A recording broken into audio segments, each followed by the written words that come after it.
the apocalypse comes, beat me. What's that thing you say? What in every I always do that. I always say what in every generation. I never just say in every generation. Thank you. One day, Snacky wacky. let me wipe the snacky Hammy wacky whammy, out of my snacky mustache. Okay. Um. In every generation, a Hello Panda is born out of delicious pretzel crust cookie filled with chocolate and stamped with little different pandas. And they didn't have to do that, okay? They did not have to do You're that. fucking Each one's a crazy. different panda. They Different did have to do expression. They did not have to do that. They literally stamped a different character on each cracker, and they didn't have to do that. They didn't have to do that. Wow. Real ones know. Again, like Hello Panda going above and beyond We get for customer one sponsor satisfaction. ever, and it's Hello Panda. I just want. I would free. get a Hello Panda tattoo at this point for a sponsorship. Like if for the camp, like if we got a sponsorship with Hello Panda, we would actually have to get a tattoo to celebrate. No, that. I would, but Okay. I would do it now. I know, but we have to like Wait, we got to earn it. So let's lock down the sponsorship and then let's get the tattoo. and I don't want money. I just want unlimited amount of. Dude, lifetime fucking supply. But we would need like a couple lifetime supplies. Let's be honest. Our lifetime supply is not equal to the average Joe's. Joe, the average Jane. The average Gene. Okay. Anyway, Anyways, in every Well- generation, a podcast is born. We are your Slate Slimes. I'm Chase. This is Beyza. They've always watched Buffy. I'm watching Buffy for my I first love time. they've always watched Buffy. What does that mean? Like you've just kind of always watched it, you know? Since I was a little placenta. Yes. That's how that works. Yep. It's exactly how it works. And we're talking about Restless, this season 4 finale. And we are more than halfway through the Buffy the Vampire Slayer, which is crazy. And We did not think we'd get this far. No, not at all. And this episode is where Buffy takes a turn. And I feel it. Yeah. And I'm liking it. Yeah. Because we got more grown up. Yeah. Like we're This taking is when a turn. Buffy is Lore's deepening. I feel the lore deep. deepening. The lore is deep. Yeah. The lore Really is great episode. deep. And don't you love it? someone just couldn't wait. Someone couldn't wait. They were so excited for season 5. You guys, we finished season 4 and I don't know, we were talking about like ice cream sandwiches the whole day. And I was like, what if we ordered ice cream sandwiches? And Order ice found cream out. cookie sandwiches. Not the Nestle ones. They were out of best stock. We ones. got Mrs. Fields I and would take Hello Klondike. Panda or Nestle ice cream sandwich sponsor. Oh, dude, could you imagine? or both. I'll take both. Can we get sponsored by Snacks? Sponsored by Snacks. Yeah, people get sponsored As a by concept. water, like the Liquid Death. That's true. That'd be kind of lit too. Yeah. Anyways, and we ordered ice cream cookie sandwiches and watched season 5 premiere. And my sex drive hasn't been the same since. It was.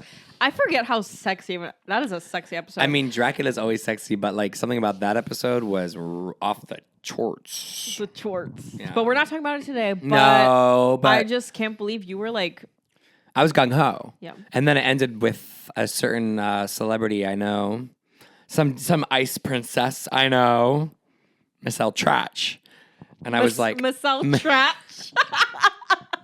Ladies and gentlemen, to the stage, Michelle Trash. Crazy. But we're not talking about that yet. no, we'll get to it. But the way that I was teased with episode 1 of season 5, and that's it. We are now teasing you with season 5, episode 1. Well, yeah, it is a tease because this is okay. What did we say we were gonna do? We're wrapping up season 4 Right now. today with Restless. We're coming back with a special one night only performance of Fear Queer's podcast, where we talk about Which maybe none of you have all listened movies to. and stuff that we've watched. And yeah, and there's a reality in which people who listen to Hellmouth Homos don't know Fear Queers, but it just used to be the podcast before Hellmouth Homos was born. So it's basically like a catch-all where we kind of like talk about media, horror movies mainly. Media of the week. And we just talk about like movies and shit, and it's a good time. So we're just gonna have like a generic sort of Fear Queers episode, and then we're gonna come back after that with an Angels Thick Ange special. Special. That will be led by me. I'm gonna do my best time to recap I'll smoke a little dad grass before, and I'll give a nice thick Ange recap for Beyza. And they haven't seen it in so long, so it'll be funny to hear you. I don't think I try to figure it out. Angels since. Are we good? Oh, we're good. I don't think I watched Angels since like, I finished Buffy for the first time ever. That's a I long finished time. Buffy when I was like 17 or 18. 8. When I was 8. So like over 10 years ago. 11 years ago. And then after that, I was like, I need more. And then I watched Angel. But that's the last time I watched Angel. That's so crazy. It's been over a decade. And that makes me want to watch it. You know. I know. I need that Hello Panda sponsorship before I die. I excited. get it. You should be excited. And honestly, if you ever did rewatch it, I think you'd like it more than you did the first time. Maybe. Hard maybe. That was a firm maybe. And then we'll get into season 5 probably in like July. Early July. Mid-July. Yeah. Mid-July. I'm just saying because it would be released later. So I'm thinking mid-July. Yeah, that's true. But listen, we hustle. Well, so, and it's gay month. We need a break. We need some time. Yeah, we need time to process our pride. We need time to be gay. Process your pride. I need time to go see JoJo Siwa at Chicago Pride. Ugh. You're coming. I unfortunately know. I don't know why I'm not excited. All of you guys are so excited. I cannot get excited for it. It just sounds like there's going to be so many obnoxious people there. You pull the mic. Whatever. Yeah, it's called Pride. That happens Yeah, every that's year. every Pride. Anyway, so that's the sketch. It's a good sketch. Yeah. I'm excited about it, particularly the JoJo Siwa concert. Proclivity to the Particular pyrotechnics pyrotechnics. of JoJo Siwa's Pride set. We'll post pictures. Anyway, today we're talking about Restless, aren't we? I'm feeling fucking restless, mate. And we'll have, so I have like the outline that we usually have. Sure. But because it is so crazy, we might, if we want to do a little analysis, we can do that. I love anal. I love anal sis. Okay. So Did I just love say? anal, sis. I was trying to say. Oh, I know. Okay, Restless. Air date, May 23rd, 2000. Oh, I wish I could sing. You're so lucky I can't sing right now. Your voice sounds good. You should try. No, I can't sing. What were you going to sing? Maybe I'll do I was going it to for you. sing, I know this is Chugi, Hamilton's Helpless, but replacing Helpless with Restless. I don't know that one. Sorry. Nothing. Aw, pobrecito. Written and directed by Janky Wiener. Janky Wiener. Wait, we didn't have T-shirts that say Janky We Wiener. didn't put him on the thing. Recap the What? what we T-shirts? wrote. Yeah. They already know. No, I know, but like But okay, we're going to have I forgot that already. It's been 2 weeks. there's going to be, fuck the Anish. I think we can cut it. Why? It's good, but it's doesn't read as a T-shirt. Oh, no, I know, but Sticker. I just love it. I just wanted The- to remember. Oh, fuck the Anish. Yeah, I love that. Oh my God, the way that this episode started with the recap with Adam, and we literally both went, ugh. Because they're previously on, and we just were like, and I know there's the dream, but the point is like, we're so over that. No, I literally forgot. So over that Literally storyline. Buffy Summers is homophobic. She also Always. shows a couple more cards this episode. Oh. And then we're going to have a picture of her in bed going, not good. good. It's going to be a screen grab of that, and it's just going to say not good underneath We should it. try to get one shirt printed for season 5 at some point. That we can record in. Yeah. Okay, well, we'll get the not good one for you, and we'll get the... Oh, you want 2 different ones? I have to make we have to make the 1-800 Thick Ann shirt, and we have to make the not good That would be so good shirt. as a bumper sticker, though. That'd be so good. It would be or good, like a but- slutty tank top. It has to be like a Like a it can't be crop. yes, it can't be a t-shirt. No, you're right. Okay, just saying. You're right. And I'll do not good. Those pictures of him were so hot. Oh, that has to be one of those pictures. It does. Yeah. With the leg up Yes. in the bathtub. And is that it? That's You and not I go funny. in the bathtub.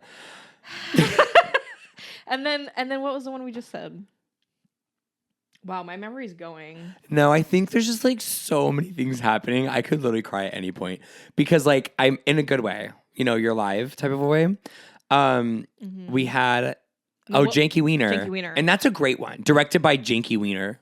That has to be a hat. That's a hat. That's a good Okay. hat. Okay. Well, once we get the sponsorship, where are you going again? Getting a pen. I have a pen. Oh, I forgot you like have everything at. Sorry, I have pens. Sorry, you're so studious.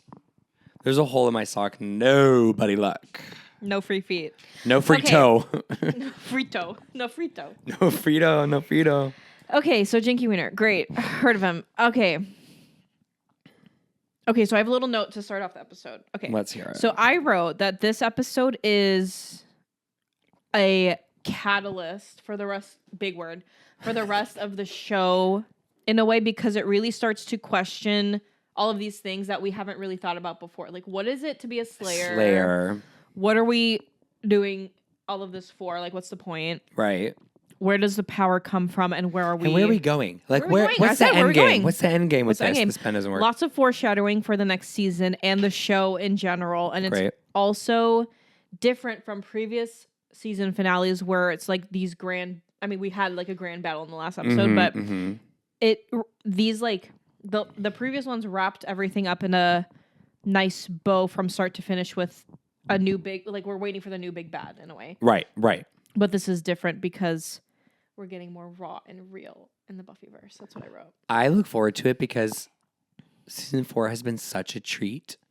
It's so watching things get a little bit more adult, and I look forward to like at this point, like gloves off, like let's not fuck around anymore. Okay, like we're getting real about this. We're getting serious. Yeah, I agree. So each dream acts as a character's study, exploring the fears and future of the dreamer. Oh, the future of the dreamer. Wow. I didn't know that. Interesting.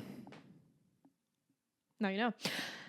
Willow, Xander, and Giles are stalked by a shadowy figure, then killed within their dreams. Okay, so Okay, so this is like a no, I'm kidding. no.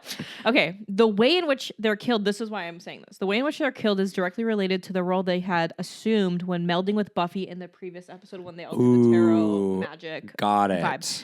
That role is indicated by the tarot card. Oh, speaking of, we haven't done that in a while, but anyway, used to symbolize the character's essence. Willow's card had been Spiritus,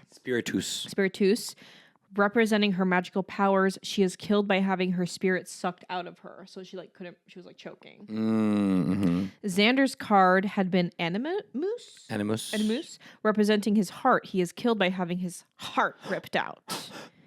Giles had been represented by the card Sophus, a symbol of his intellect and role as a teacher. He is killed by being scalped. Get the brains by the gods. His wig was ripped straight off his head. Buffy's card Manus was representative of her physical strength. In her dream, the stalker is revealed as the primitive first Slayer who confronts her aggressively. The two fight, but the first Slayer is defeated when Buffy realizes a key difference between them. The first Slayer was alone and isolated, while Buffy is unique among Slayers in that she has friends and a life beyond slaying, factors which make her the greatest Slayer ever. So, with that. Yeah, but that's also what the first Slayer didn't like. She's like, we walk a lonely road. And then also, as someone who's watched season 5, episode 1, it was kind of fun because I noticed similar fight choreography that the first Slayer was doing to Buffy, that Buffy was doing to a certain hottie in episode 1 of season 5. So she's already learned a lot from this Slayer in a way. Yeah, it's just like fun. And it's like just like a cool like choice to have them use like the same. They do that thing where they put their hands together and they go, oh. Well, also, I don't know if you realized, but we might bring it up here, but Tara in this episode says a certain line that then that certain sexy somebody also says in season 5, episode 1. Yes, which was? I don't remember exactly, but I think it's in here. Okay, great. So, falling asleep. Oh, God. I will say the only thing that doesn't work about this episode is like, I just hate an episode where it's like, you start and you're going to go through this thing. And then you know you're going to go through the next person's dream. Yeah. And then you know you're going to... And then it all pays off. But like, oh, God, I was like, okay. I think it pays off because it's a very like structured story in a way. But because of how fucking batshit the dreams are... They're kind of funny. It kind of makes up for it. So you don't really know what's coming next in a way. Yeah. But I agree. I think it's a slow way to start the episode. Yes. I'll say that. Especially when you're coming off of the last huge battle, which I think is intentional. But yeah. Anyway, Buffy, Xander, Willow, and Giles meet at Buffy's to relax with videos after their victory over Adam. Who, meanwhile, Riley has to leave for a debriefing and expects to be granted an honorable discharge due to many people testifying that Riley is why they're alive, as well as the government's desire to keep him silent about the initiative. And he goes to meet with his superiors. After he leaves, everyone settles down to watch Apocalypse Now. Never seen it. Never seen it, and I didn't realize it was a war movie, and I don't really care. Yeah, no, I don't either. Joyce comments that after everything that's happened, she'd expect them to be exhausted, but the gang claim they're feeling pretty wired due to the enjoining spell they had cast. Joyce leaves them to it, and the Scoobies sit down for an evening of movies, only to fall asleep before they even get through the FBI warning. Each begins to dream.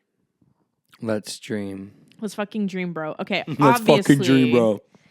Willow starts. Okay, Willow's dream opens with Willow painting Sappho's love poem. Sappho, iconic lesbian sapphic of course. Poet. Yeah. The first to do it. Yeah. Hymn to Aphrodite. In love with the gorgeous Aphrodite, gorgeous girl. Love. In Greek onto Tara's back. She comments. That was Greek? It looked like infernal. Like it looked like a devil's language. It did not look like Greek to me. I mean, it was Greek clearly. So that's Greek to me. That's just I think, primal language, maybe. She comments she feels a lot of anxiety about her identity and a secret she has. Tara tells Willow, they will find out, about you. She then asks if Willow will be done with her homework in time for class. Tara also says Willow doesn't know everything about her. I have an idea. Okay. Keep going. You keep going. Finish this paragraph. Finish this paragraph. It's foreshadowing. I know, and I feel like I know where it's. I think I know where it's foreshadowing. So do you want to say it or no? Well, do you finish this paragraph? You want me to finish? Yeah. Okay. Tara also says, blah, blah, blah. Willow says that she doesn't want to leave when Tara says, but you've never taken drama before. You might miss something important. My prediction is Tara is part of some sort of like long line or coven or organized group of witches. Mm-hmm. And like Willow's actually like a really powerful like witch or like really powerful magic user who's like reincarnated or something, and Tara's like been assigned to like come and like slowly indoctrinate her in the ways of the coven or like train her abilities or something like that. So you think she's lying to Willow about that? I think if Tara's hiding anything, it's that I think Tara knows more about Willow than Willow knows about Tara, and Tara's like helping her like find her juicy lesbian witch powers. and juicy lesbian witch power. Write it down. Write it down. I would if that pen worked. It doesn't work? No. But we're sitting down. Well, good thing I have another. Well, grab your Hello Pandas. It's time to celebrate. I think, okay, well, at least you are... It is confirmed that we know something is off with Tara. Yeah, I mean, she's being a voice for the first Slayer, too. Yeah, for sure. Wait, what I say? Juicy lesbian witch? Juicy... Witch powers. Juicy lesbian witch powers. Juicy. I mean, okay. While walking through the college hallway, Willow is joined by Xander and Oz, who discuss the fact that she and Tara like to do spells together now, and obviously Xander says something nasty. What else is new? Willow then shows up for her drama class and is faced with the opening performance of a class's production of Death of a Salesman, directed by Giles and also starring Buffy, Harmony, and Riley as a cowboy. Offstage, a man announces to her he's found a place for the cheese slices, which he displays on a table. As Giles warns that everyone Willow has ever met is in the audience, she realizes with increasing uneasiness that she knows neither her lines nor her role. I love the we both gagged, and I knew it was coming, but like the shot of like Riley up close and Buffy's in that little black yelling at him wig is I think one of the best, with Harmony just like sobbing on the couch and the dead body on the ground. It's giving Poot Night. That's a Poot Night. It's Giving us on Saturday night. Yep, absolutely. Playing Yahtzee. 100%. That's us playing Yahtzee. I love that scene so much. It's so fucking funny and it's unhinged. Amazing. I love this dream. I love this episode, but I'm also deeply disturbed by it because dreams are like... dreams are disturbing to me. I don't like them. Love dreams. I don't like having dreams. I don't remember any of my dreams. I think I block them mentally, but I just think I'm very scared of dreams. So But you're scared of nightmares. No, I'm scared of dreams. Why? I'm scared of all of it. What about like a sexy dream? I have so many like dreams of just hooking up with people. I'm not gonna lie. Don't lie. I'm just Never saying, lie. Never lie. I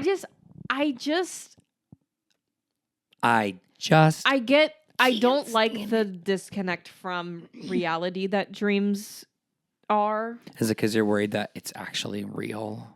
No, I don't think dreams mean anything real for the most part. I do too. I mean, they can for sure, but I think it's just your brain is fucking crazy. And guys. But she's free. But she's, well, sometimes. Sometimes I'm in a cage. Okay, Death of a Salesman. I don't know what that is. I know it's a play, but I don't know what it is. No, I don't. I don't know what it's about. Oh, it's a sad play. Well, the father figure. Yeah, he's like a salesman and he's trying to like make money for his family. And it's like very much like an all-American, boring Is there an thing. actual cowboy in it or no? No, and there's no flapper girl and there's no milkmaid and that's like the joke of it. And he like kills himself or something, or he tries to kill himself. Great, love that. So we have the cheese guy, my favorite character of the episode. I kind of think like a sticker of just cheese slices. Well, first you said tattoo when we were watching it. Okay, but I'm thinking about merch for this show. Right. Which we'll never make merch, but literally never, but for us we will. Yeah, like I will wear a thick Ange t-shirt and you'll wear a not good shirt for season 5. I would too. I also have some little anal cysts. You have to stop saying that. It sounds like you're saying anal cysts. That you said it, not me. You said it. You're fucking weird. Oh, You're fucking. I'm weird.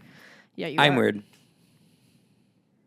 This is gonna be long. We gotta keep. My voice is gone. But remember that? Remember my voice doesn't work? I'm going. As Giles warns that everyone blah blah blah. Okay, so got it. While the play begins, Buffy shows up in her normal clothes and saves Willow from unseen attackers wielding knives, stabbing at Willow through the stage curtains. She then takes Willow into a different classroom, and Buffy insists that Willow is wearing a costume. Despite her denies, Willow's clothing is pulled off by Buffy. Crazy. So she's not homophobic. She's a little bit gay. That's a little bit gay. And she is revealed to be wearing the same dress she wore as a high school sophomore. Specifically, it's the same outfit in the first and second episodes of the season, which is so cute. I remembered it. I was like, oh, that's iconic. Definitely a costume. I mean, she looks so adorable. I love that. And the wig was wigging. The wig was wigging. It was a good wig. wig. Good it wig. was really good, actually. Yeah. Oz whispers to Tara, "I tried to warn you," and the two start to flirt with each other. That is my nightmare. That is my nightmare. Hate it. That is like, oh, that gave me a chill. It was so wrong. Xander mocks her as she nervously begins her book review of The Lion, the Witch, and the Wardrobe, whatever. In the world strobe.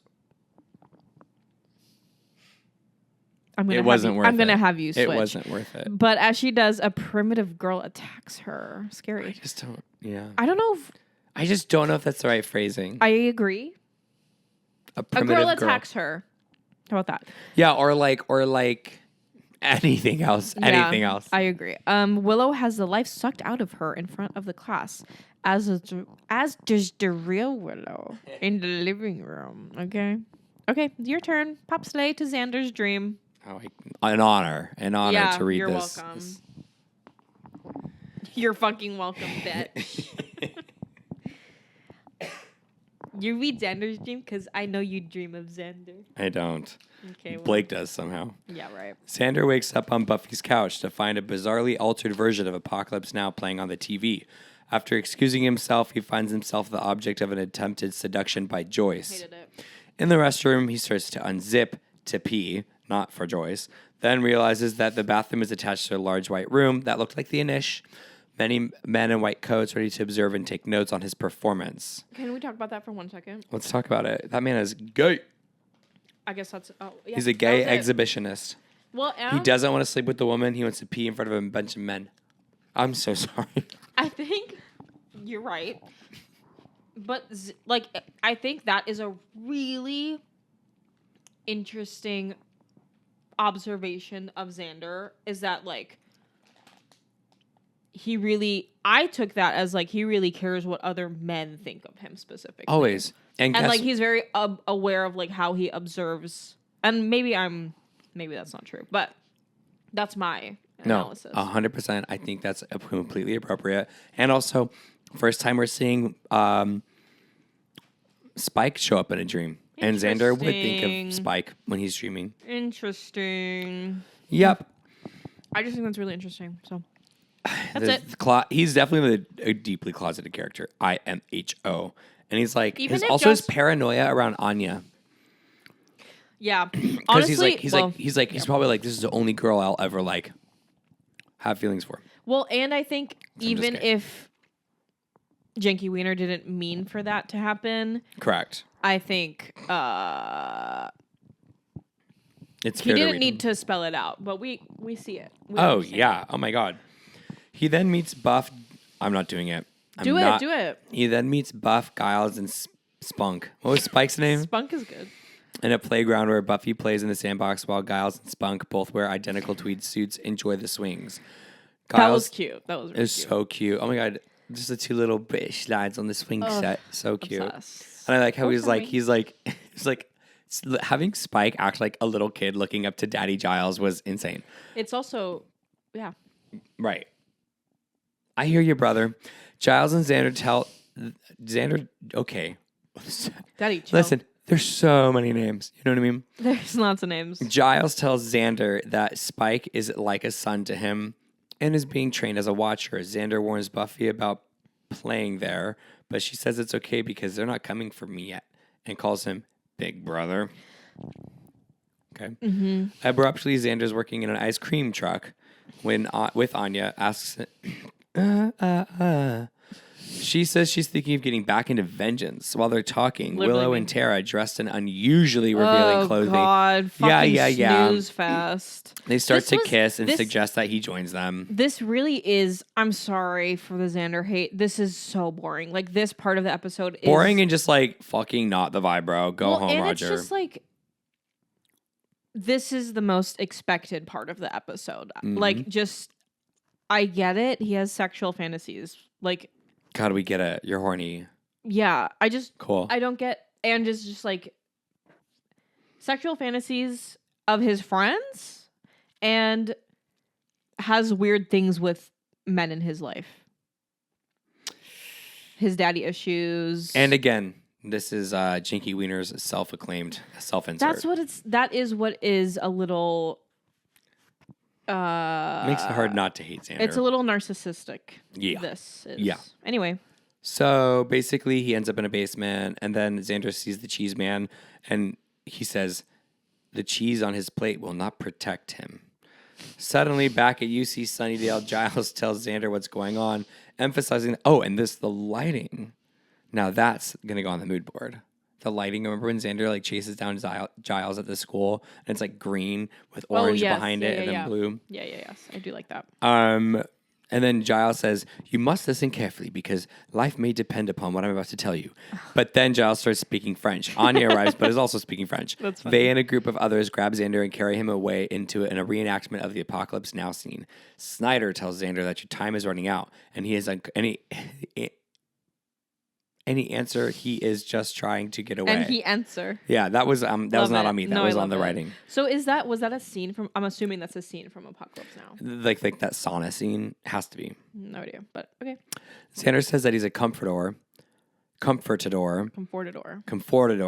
as he had told Joyce. Snyder tells him he's neither soldier nor comfortador, but rather a whipping boy.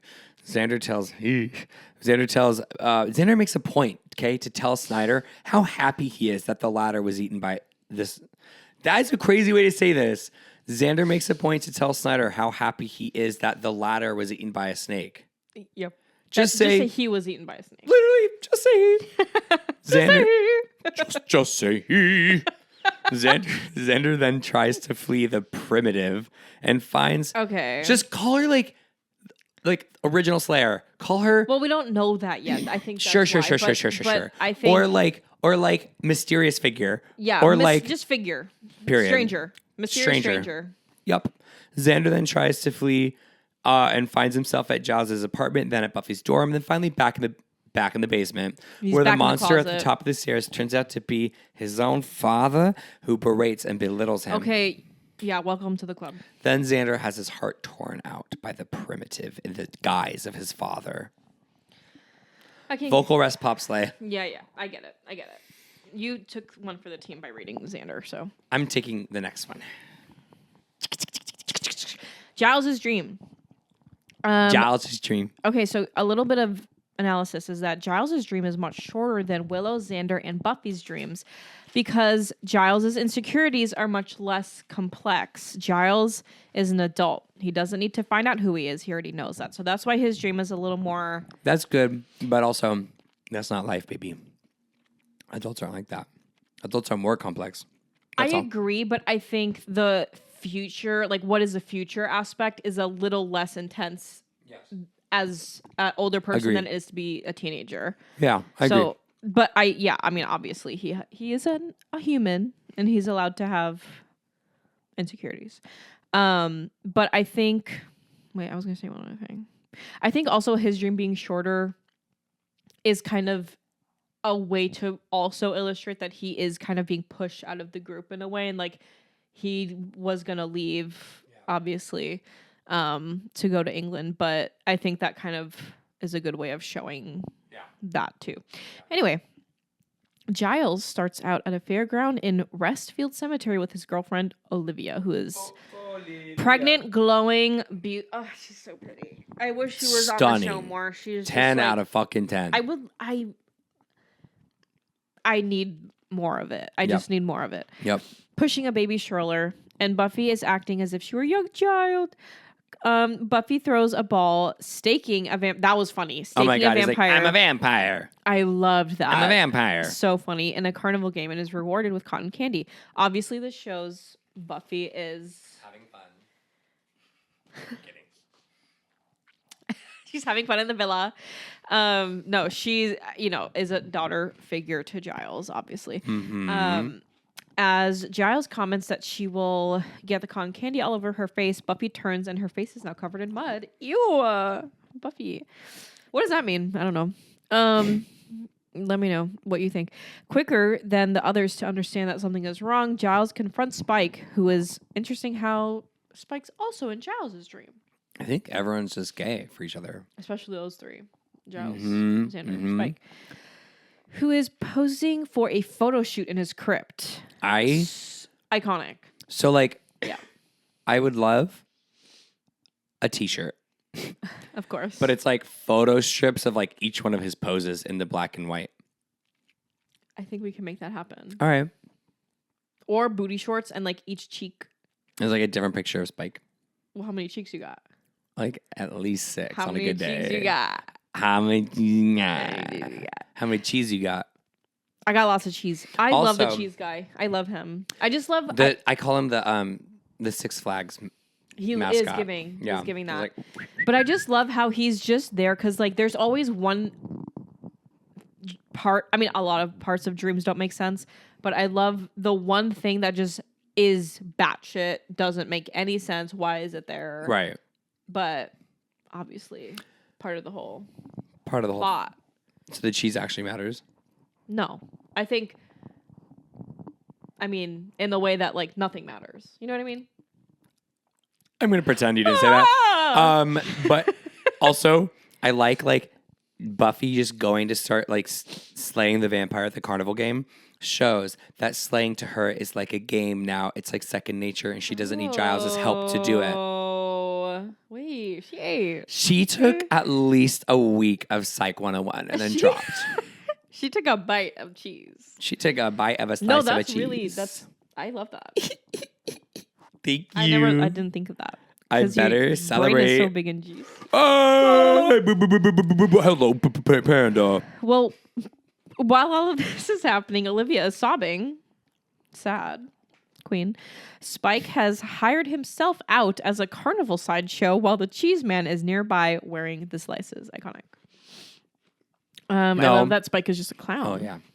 I was going to say, they're not wearing him. He's wearing them. What did he say? He's like... Oh, he's not wearing the cheese is wearing him. Yeah. Got it. Yeah. Love it. Yeah.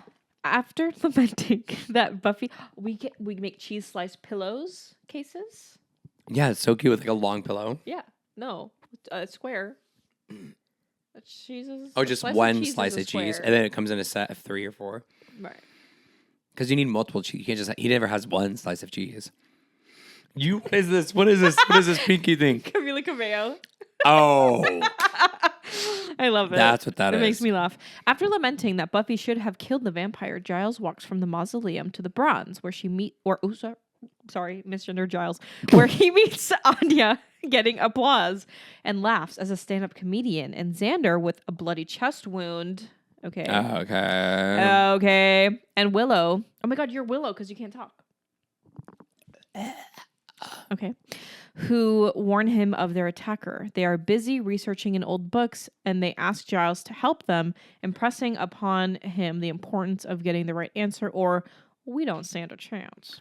We don't talk about Bruno. Short Family Singers. Giles breaks out into songs so hot. So hot. And a little bit rusty. And as he has realized that, quote, the spell we cast with Buffy must have released some primal evil. Oh, you know the feedback on Giles' singing is like what planted the seeds in the writer's mind to do a musical episode. Did you read what I wrote? No. Read you wrote you? What does that mean? Read you wrote you. Are you serious? No. Yes? The Drag Race song. Read you wrote you or whatever. If you listen to the only Drag Race song I know is Legs for Days. I'm going to read this to you. I'm going to listen for you. If you listen to Jenky's DVD commentary for the episode, you will know that Giles' song here was the inspiration behind the musical episode 18 months later. You look like you're in the Anish right now. You with this? Fuck the Anish. Mommy, give me my jugs. Mommy, jug me. That's good. That's really good. This, coupled with Shakespeare readings at Jenky's house, made Jenky realize what a talented cast he had at his disposal musically, and the seeds for a musical Buffy episode were planted. Okay, I don't feel bad telling you that because you knew since the beginning that there was a musical episode. And it says season 6 or season 5? 6. I have to wait on other season. 18 months, Daddy. It says 18 months. I thought it said 18 weeks. 18 weeks. No, but that's tea that you knew that. That's tea, and that's on intuition. So stupid. Wow, look at the fucking waveform I made on that. Hell yeah. That old show. Hell yeah. Hell yeah. You fucking slayed that shot. Fucking slay that shot. Okay. Fucking slay that shot. Stop it. Now you can't do it too. It's me. Isn't it so funny though? Yeah, but you do it so well. You hit your glasses. Dunk. Shut up. Wait. No, we can't get into the Chugs lore. No, the Chugs lore's gonna. Maybe we'll have a. What are we? I'm gonna start crying. The Chugs lore. We'll do some Chugs for season 5, or for the Thick Ange episode. I'll chug some water, but I'll label it Thick Ange's. Sweat. Right. That's good. Where was I? Okay, Giles gives Willow and Xander orders on how to deal with what hunts them. Sorry. There's no A. I can't fucking see. But when the sound system breaks down, he crawls backstage following a cable. On the end of the tangled wires, Giles finds a classic watch. He begins to realize who his pursuer is. Pursuer, Queen of the Desert. Pursuer, Queen of the Desert. Wait, literally Queen of the Desert. Wait. Pursuer, with like a picture of her in the desert. Pursuer, Queen of the Desert. Of the first Slayer? Yeah. Write it down. Write it down. Dude, that'd be cunty. The way that like if like Buffy ever entered the zeitgeist again, the way that you and I could open the fucking craziest Etsy shop and make bank, like we would get hired out by the IP to design for them. I need society to be okay with crazy merch that makes no sense. That's the best kind of merch. It means you're an actual fan because like only you know. But I like that Pursuer, the idea of not even knowing. You know what I mean? Yeah, like it's just like a cool shirt. And then someone's like, is that from It's something? just And they're like, I don't Pursuer, remember. Queen of the Desert. You have to write it down. It's actually kind You of need like another sticker? Here, we have lots. we have from our previous successful merch line. Right. Yeah, line for sure. Pursuer, Queen of the Desert. Thank you. Okay, as the girl jumps on top of him. I'm just realizing, by the way, giving me a task like this is really great at getting me to stop talking so you can read. Because every time you do it, not intentional. I put my mic down. I just write. I just write. I do my little thing and I write. Coloring page. Oh, that's funny. What's his name? Giles tells her that he can defeat her with his intellect, but she never understands as she never had a watcher. The girl then scalps him bald, honey. Gag. Okay. Do you want to read Buffy's dream or should I? I will. Are you sure? I'll read a little bit of it and then give it to you halfway because it's a little longer. Okay, Buffy's dream. So stupid. Buffy is awakened by Anya in Buffy and Willow's dorm room, only to switch to her own room at home where she talks to Tara. So, I think, Yes. honestly, the lack of Willow in Buffy's dream is kind of showing how they are drifting apart this last 100% season. agree. Yeah. Like, they've really, been going into their own, and honestly just being in their own separate relationships, I think has brought them apart a little bit. Yeah, and life is just their life is just happening to each of them in very separate arenas. Their arenas are very separate. All of the arenas, are very separate. So To the opposite. no. So dumb. Okay. So, she's talking to Tara, her, and she wonders where her friends are since they were supposed to come over and watch movies. I don't want to say the independent pursuer, young woman, the pursuer, Queen of the Desert, Queen of the Desert, roars in Buffy's face. You guys, come on, you guys. And she suddenly finds herself at home in her own bed. She gets out and looks at the sheets, saying that she and Faith were making that bed together. Had made the bed earlier. Which, by the way, the only time you gotta make a bed is when you unmake a bed, huh? That must mean Come again? the only time you have to make a bed is if you unmade the bed. So if they had to make the bed together, that means they unmade a bed really together. Dirty earlier. Must have been dirty girls. Sheets all over the So floor. crazy. Pillows across the room. How did that happen? They were fighting. Sure. They're rolling around for sure. Right. Tara tells her that she's lost them. Tara notes that a clock reading 7:30 is wrong and tries to give Buffy the tarot card that represents her. Manus? But Buffy says she's never going to use those. Buffy leaves to look for the others, and Tara tells her to be back before dawn. Dong. And then I wrote a note here. Someone please remind me to come back to this in the season 5 finale. Okay? Okay, spoiler. I'm kidding. But Donk. it's definitely giving this whole thing is sort of like Buffy having this birthright and she's finally learned to live with it. But now she's being told that she's living with it the wrong way. Right. And she can't have friends and she doesn't like that. Yeah. And she has to use the tarot card. She's saying, I'm not fucking using the tarot card. There's a rejection, okay? Of her future. But also, it's so sad because her fate, she spent rather. the first fucking 4 seasons learning how to live with being a Slayer. She's totally at peace with it. She found a really nice balance. And now all of a sudden, these gatekeeping bitch-ass motherfucking original Slayers are going to say that that's not good enough. And she has to give it all up to be an individual soul Slayer and walk a path alone. I'm so proud of you. I got my learned... Uh-huh. TV people glasses on. I can't think of what I was going to say. So she's like this, and I'm like this. Fuck you. I can't. I always try to find that picture to send to you, and I cannot find it. Well, I'll send it to you. Check your email. In the UC Sunnydale hallway, Buffy talks to her mother, who lives in the walls. Interesting. with a mouse tickling her knees. Well, it makes me sad. Do you know what it makes me feel? Actually kind of happy. Because to me, the mom in the hall, call in the replacements. Mom in the wall, to me, represents like part of the reason why Buffy hasn't been going home a lot or haven't been calling home a lot is because she feels her mom's there with her all the time because she like lives in the walls of her school because she like always carries her mom with her.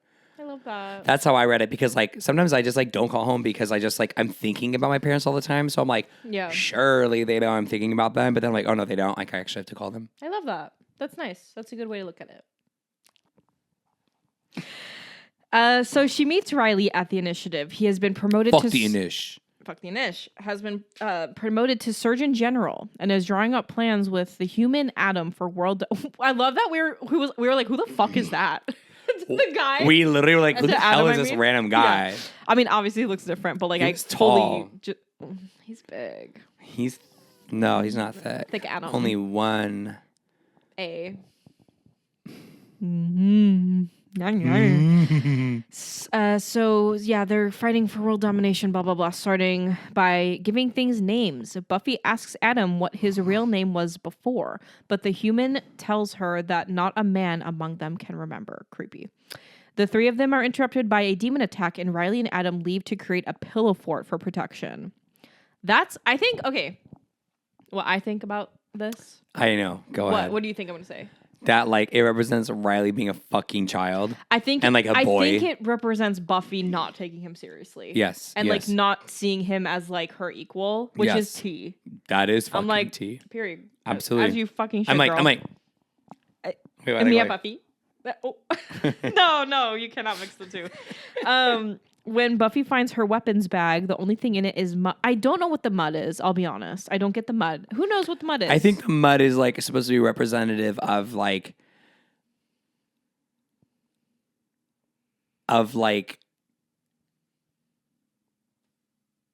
because like the pursuer queen of the desert has some like face painting on. So I think the mud is representative of like the warrior like marks or whatever. Yeah, like it's like but it's like a modern it's like it's like a contemporary version of it where it's like how to use mud now. Well, no one wears warrior paint, they put on face masks. Do you know what I mean? Right. But it's like kind of representative of the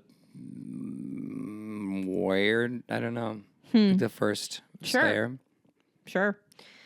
I'll take that. So it's like the pursuer had like gray face paint on. Gray mud on. I think it was like white paint, yeah. Oh, okay. I thought it was gray mud. Oh, maybe it is. Maybe it is. Maybe it's like super dried mud. Yeah. What she smears on her face. Riley interrupts her and says, I thought you were looking for your friends. Okay, killer. If that's the way you want it, then I guess you're on your own. And he leaves. Killer. Well, I think he calls her killer because he has some feelings about what she does too. Yeah, but also... Like, it's weird to call her killer. He killed monsters too. I agree, but... But it's only okay when men do it. In the way he thinks, probably. Yeah. Anyway, Buffy starts walking and ends up in the desert, where, as the cheese man waves slices at her, she finally confronts the Priscilla, Queen of the Desert girl, who speaks through Tara and announces her identity as the very first Slayer. I'm going to read this trivia and then I'll pop Slay. Okay. Trivia. They wanted Angel, Big Ange himself, be the figure in Buffy's dream who spoke for the first Slayer.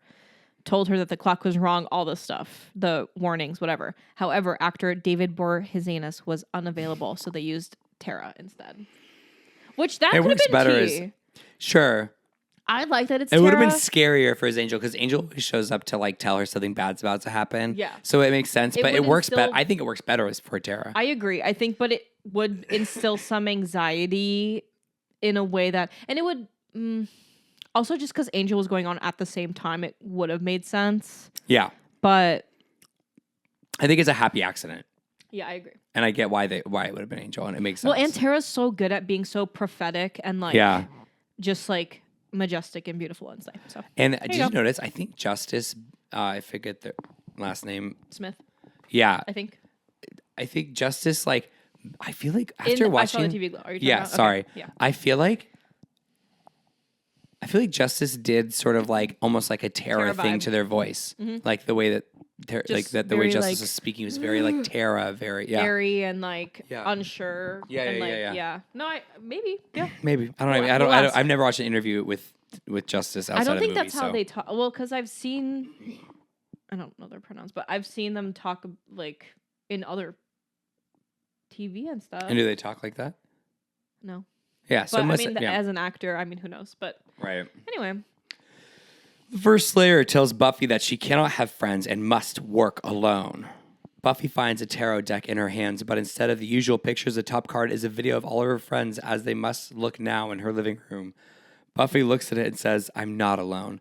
Buffy asserts that she lives in the world and decides her own actions, and she demands a full life. Oh my God, I love women's rights. The first Slayer says, "No friends, just kill. We are alone." Buffy replies, "That's it. I'm waking up. She's Tara, such a girl boss. I'm so gone." Literally, Tara. The Slayers fight in the desert, and then Buffy wakes up in her living room next to her dying friends. There, the first Slayer attacks her again and repeatedly stabs her with a knife until Buffy realizes that she can stop fighting mentally if she just rejects the first Slayer and forbids her any power, telling her decisively, "You are not the source of me," which I kind of think she is, but okay. The first Slayer vanishes and everybody wakes up. I just feel like, if there's like a power being passed down generation to generation, you like, have parts of every all of Slayer them before I you. Agree. Yeah, I agree. I think it's just like the power. You have it, but it shouldn't control your... Oh, for sure. Yeah. Like all the Slayers can have like a little Slayer council and decide what they want to do. Right. But the living Slayer should be the ultimate decider. Well, technically there's two, but Faith is still alive. Yeah, and Michelle Trachtenberg maybe. I don't know what's going on with her. I love... What did you call her earlier? Michelle Trach. Michelle Trach. It's so fucking funny. Michelle Trach. Everyone discusses their experience, and Giles tells everyone that joining their essence with the Slayers was what caused the first Slayer to attack, believing it to be an affront to that power. As Xander feels awkward around Joyce, Buffy leaves to have a shower, feeling strange about her interaction with the first Slayer. As she passes her bedroom, Buffy hears Tara's voice in her head, warning her she has no idea who she is or what is coming. More on this at 8. Anya lives... I can read those. Yeah, I think I'm straining my voice. You have to save it for rehearsal tonight. Okay. So here are some other little tidbits. Titty bitties. So when Anya's living in Buffy's dorm room, not Willow. Again, this is demonstrating the distance that has grown between Buffy and Willow throughout season 4. I think this is very obvious. Throughout her dream, Buffy has no interaction with her friends. She is the Slayer, and she is alone. Kind of interesting. Okay. Do you think I'm just like nervous and sad. Why? I don't want her to be alone. Right. Faith and I just made that bed. Is a callback, obviously, to the dream in the season 3 finale. Is a callback to them having sex. Yeah. Right. Graduation day. Even back then, they were unknowingly preparing for someone's arrival. Okay. Oh my God. Were they making Michelle Trachtenberg's bed? Joyce lives inside of the walls of the university. I guess we talked about. So Michelle Trach is a Slayer. Michelle Trach. Hey, Michelle. This one goes out to Michelle. I love Michelle. Miss Slayer Trachtenberg. Oh boy. Okay, so Joyce tells Buffy that she's learning how to play mahjong and is making lemonade. Buffy's stereotypical view of her mom. Yahtzee and lemonade, like a game and lemonade. It's summer, baby. Summer. In the summertime. And then the Riley thing. The weather is That's it. Yeah. That's okay. Then Riley makes a pillow fart when alarm goes off. Bee-boo, bee-boo.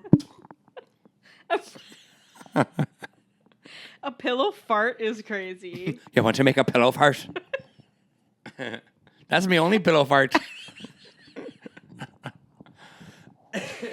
Okay, so what's one thing you're wanting or expecting for season 5? I mean, aside for a cameo from legendary ice princess Michelle Trachtenberg. Well, you already are. Aside from the sexist Dracula. With a bad wig. But we'll get into that. And you know what? Honestly, in a lot of ways, bad makeup, but hey. Yeah. Oh my God. Could have used some setting powder. You know.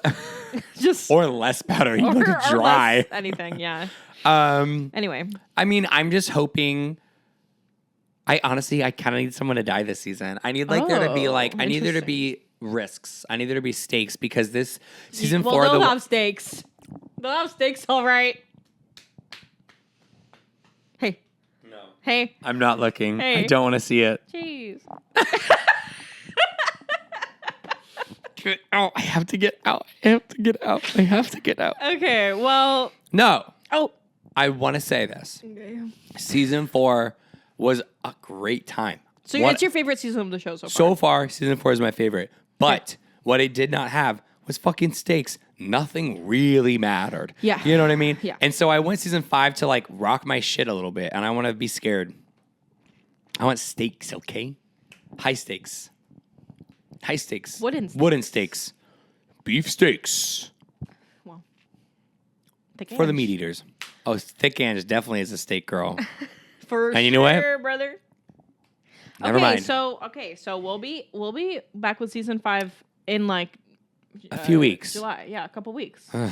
But we'll have a month. We'll have 1 or 2 things in between. We'll have some Thick Ange rap, and we'll have some Fear Queers talk. Okay, not in that order though. Flip it. Push your thing down, flip it, and reverse it. Okay. And happy Fear Pride. Queers, Thick Ange, Happy Pride. If you want to stay tuned, stay tuned. If you don't, it's been nice having you here. Thanks for watching. Period. And yeah. Illy. Oh my God, no, not our new sign off. Our new sign off is like, safe flights. Safe flights. Bye.